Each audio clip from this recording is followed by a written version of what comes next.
On April 3, 2026, Donald Trump signed the 254th executive order of his second presidency, continuing a record-setting string of executive orders that has consolidated American political power into the executive branch. Thousands of kilometers away, on an island off the coast of Honduras, the rich and powerful are enjoying experimental anti-aging treatments in a pilot city with its own laws that is wrapped up in a legal battle over its very existence. What do these two things have in common? They were both heavily influenced by the writings of a software engineer turned blogger, who improbably became the philosopher for some of the world's richest and most powerful men, the spiritual founder of Doge, and a guest of honor at Trump's coronation ball. Curtis Yarvin is the man behind the Dark Enlightenment, a once fringe movement that would see democracy dismantled and replaced with a techno feudalist future. His writings have been referenced by Peter Thiel, Marc Andreessen, and Vance, and his fingerprints are all over the Trump administration.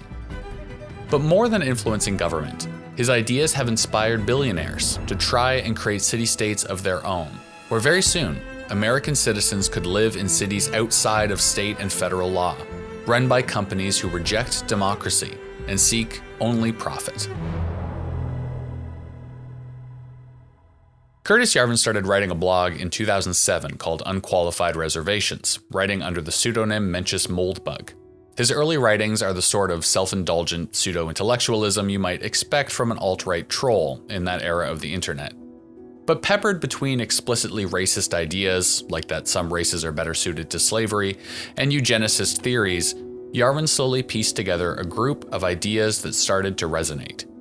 At the core of Yarvin's writings is the failure of democracy and egalitarianism, two things which he blames for much of society's ills.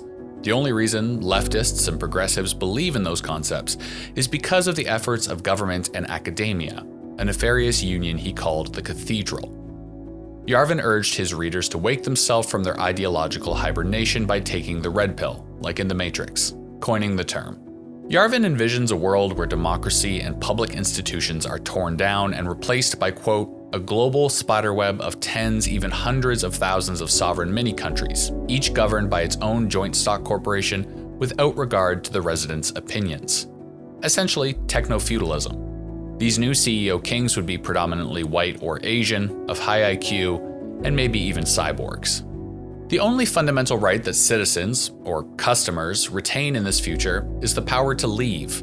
Essentially, city-states compete with each other, just as brands do now, to provide the best experience for their customers.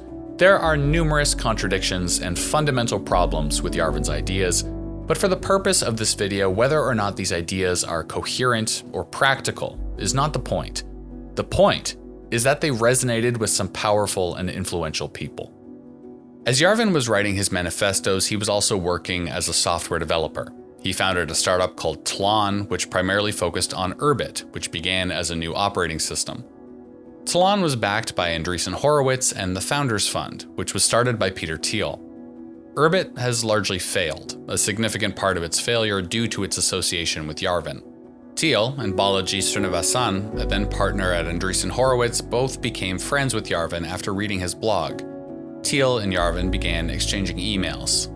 The two became a perfect match. Thiel is a well-known libertarian. In a 2009 essay, he wrote that he no longer thought that democracy and freedom were compatible, a statement which some believe was influenced by reading Yarvin. Yarvin became the unofficial philosopher for the Thielverse, a group of entrepreneurs and intellectuals who surrounded Thiel. And Thiel has contributed millions of dollars around the world to try and make aspects of Yarvin's patchwork idea a reality. But before we talk about that, let's talk about the government. Current Vice President J.D. Vance met Peter Thiel back in 2011 when Thiel gave a talk at Yale Law School. The talk was so impactful it partially impacted Vance's decision to make a career pivot into venture capital. He joined Thiel's Mithril Capital as a partner in 2015, and Thiel became a mentor to Vance. Thiel was an investor when Vance started his own venture capital company in 2019. He donated heavily to his political campaigns and helped facilitate a better relationship between Vance and Trump. Another thing they shared was the writing of Curtis Yarvin. You know, there's this guy, Curtis Yarvin, who's written about some of these things. And so one is to basically accept that this entire thing is going to fall in on itself, right? I think that what Trump should do, like if I was giving him one piece of advice, fire every single mid-level bureaucrat, every civil servant in the administrative state, replace them with our people. And when the courts, because you will get taken to court, and then when the courts stop you, stand before the country like Andrew Jackson did and say the Chief Justice has made his ruling, now let him enforce it. And Vance is hardly the only one. The other lens on this that I think about a lot is Curtis Yarvin, who's also a good friend of mine. And the way he describes the American system that's running the people, the way he describes it is we are living under FDR's personal monarchy. Michael Anton, who was the director of the Secretary's policy planning in the Trump administration, until September 2025 had Yarvin on his podcast, where Yarvin spoke of installing an American Caesar. Yarvin himself was a guest at Trump's coronation ball in January 2025. But so what? Just because people in the government know Yarvin and his writings doesn't mean they're influenced by them. But there are many direct comparisons between the ideas of the Dark Enlightenment and the actions of the Trump administration. Obviously a very complicated problem, so I like to simplify things, so I've reduced this very complicated problem to a simple 4-letter acronym, which is RAGE. And RAGE stands for Retire All Government Employees. I think that what Trump should do, like if I was giving him one piece of advice, fire every single mid-level bureaucrat. The government is not efficient, and there's a lot of waste and fraud. So we feel confident that a 15% reduction can be done without affecting any of the critical government services. You've talked about how the US should be governed by a monarchy, a CEO monarchy. Well, the other day, President Trump posted a picture of himself wearing a crown in a King Trump plane. Is your dream being realized? Alas, I would say it is not being realized. But isn't it all looking a little kingly in Washington? I'm thinking of the demolition of the East Wing in the White House to make way for a $200 million ballroom. There are the No King protests against Donald Trump. And if you challenge this monarch, looks like you end up in court.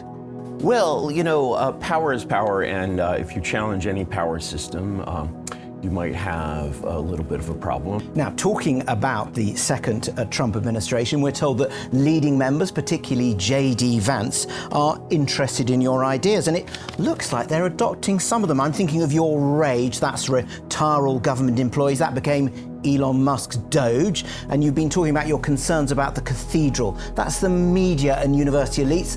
Think how Donald Trump went after Harvard, and then those multi-billion lawsuits against media companies. These ideas long predate me.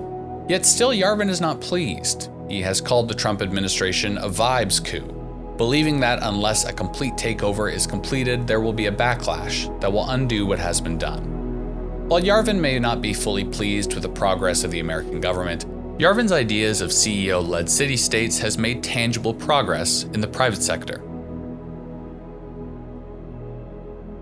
Around the world, including in the middle of the ocean, some of the world's wealthiest people are investing millions of dollars to try, and sometimes succeed, in creating autonomous cities. Something like this has existed for a long time. Free trade zones, special economic zones, charter cities, however you define a certain area, are zones or cities that have different laws than the country within which they reside. Often these mean lower taxes and regulations to incentivize business investment. But the new wave of these projects are taking things a step further. And behind almost all of them you see some combination of the same names: Peter Thiel, Marc Andreessen, Balaji Srinivasan, and Patrick Friedman, the grandson of neoliberal economist Milton Friedman. Patrick Friedman founded the Seasteading Institute, which aims to create autonomous mobile communities that sit on platforms in international waters. Peter Thiel was one of their first and largest donors. One of the goals of the Seasteading Institute is to be able to experiment with different government and societal structures, unhindered by the laws of any particular nation. The Seasteading Institute has yet to be successful, as engineering challenges have made their vision unfeasible at the moment.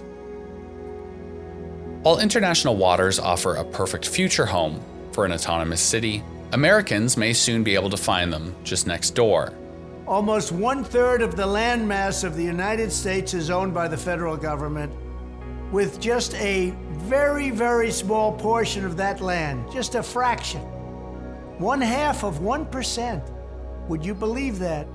We should hold a contest to charter up to 10 new cities and award them to the best proposals for development. In other words, we'll actually build new cities in our country again.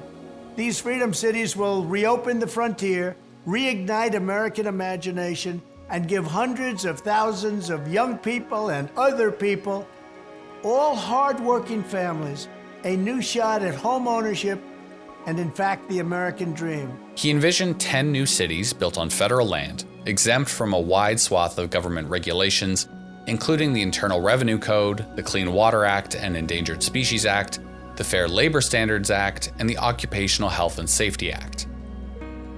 Each city would be a hub for a certain industry, like semiconductors, defense, nuclear power, etc., operating without approval from government regulatory agencies.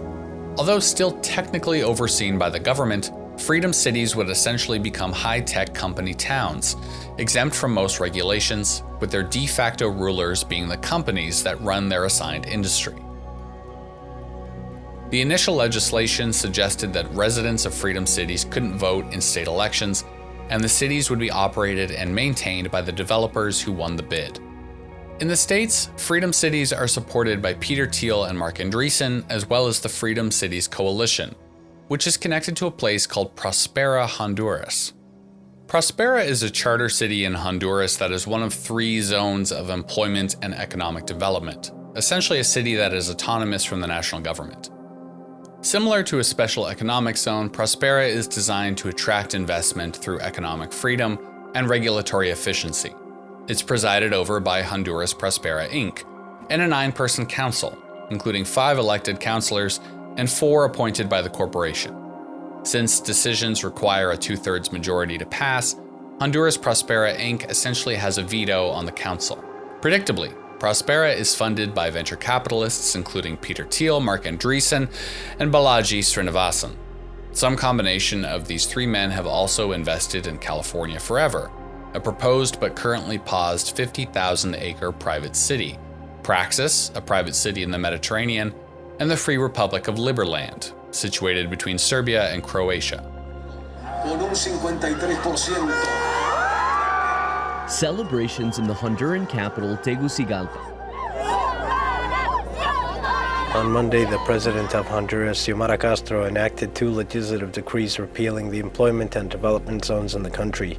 The employment and development zones were approved in 2013 to attract foreign investments under a context of illegality by the National Congress. Now, a Delaware-based corporation called Prospera has launched a case to challenge the repeal of the law under the Dominican Republic Central America Free Trade Agreement.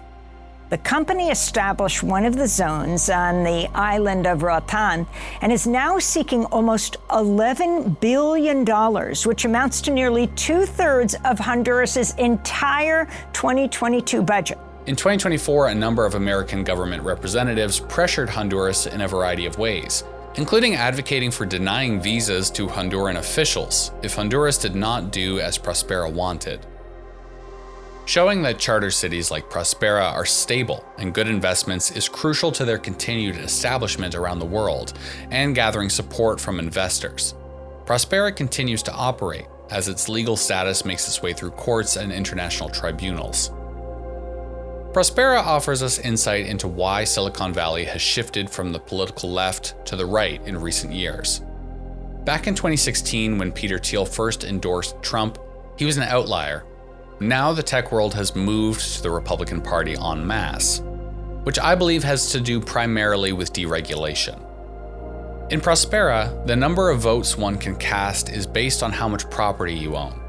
In Prospera's construction, a worker fell to his death due to lax safety requirements. His family was simply compensated, nothing else happened. One of the most popular business models in Prospera are experimental medical treatment centers that run human trials which would never be allowed in America. It isn't the whole picture, but establishing cities like this means that big tech and the billionaires who run it actually don't even need to care about who is in office. Yarvin has said that America is not ready for the type of revolution he envisions, and that the Trump administration is not aggressive enough.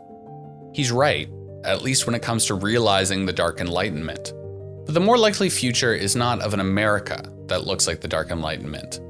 Instead, a more probable future centers on freedom cities, growing numbers of communities run by corporations, exempt from major government regulations.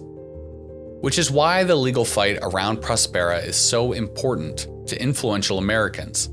If one of these communities can continue to operate in a country, even when that country's government wants it destroyed, then it becomes far more difficult to disrupt one of these city-states. Despite their separate laws and regulations, these city-states are not islands. Prospera is right next door to a small, impoverished community called Crawfish Rock. Prospera's marketing material explicitly shows new buildings, located where Crawfish Rock now sits.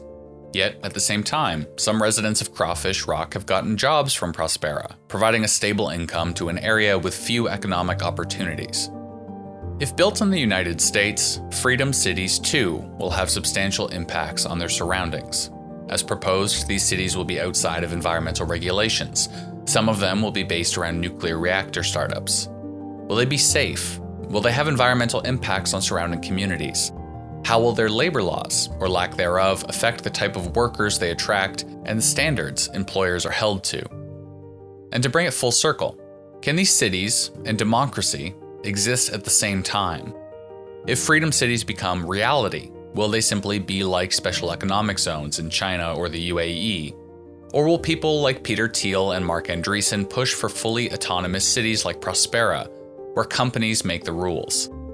If so, we may be careening towards a future where the rich and powerful will realize some aspect of Curtis Yarvin's writings in the way that best suits themselves.